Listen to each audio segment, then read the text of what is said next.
Елде жанармай бағасы шарықтап барады. Мемлекеттік реттеу алынғалы бері бензиннің литрі 19 теңгеге қымбаттаған. Бұған дейін энергетика министрлігі бағаның енді нарық заңдылығына сай қалыптасып, біртіндеп өсетінін ескерткен болатын.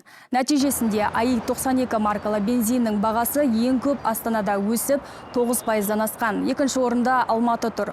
Ал Шымкентте баға 2,5%-ға ғана көтеріліпті. Жауапты ведомство жанармай бағасының өсуін нарықты еркін бағамен реттеу және ішкі сұранысты тұрақты қамтамасыз ету қажеттілігімен түсіндірді. Сарапшылар бұл өзгерістен үрейленбеуге кеңес беруде. Олардың айтуынша, бұрынғы төмен баға көршілес елдерге заңсыз жанармай тасымалдауға жол ашқан. Сол себепті алдағы уақытта бағаның шекаралас мемлекеттермен теңестірілуі заңды құбылыс деп отыр. Өте көп көлемде контрабандамен оларға экспорттап дейміз бен шығарады контрабандамен де.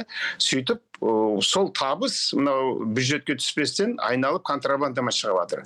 Халық енді әрине әлгі көлік жүргізушілер, жаңағы өздері таксоват қылатындар да дұрыс, оларға да бензиннің арзан болғаны жақсы.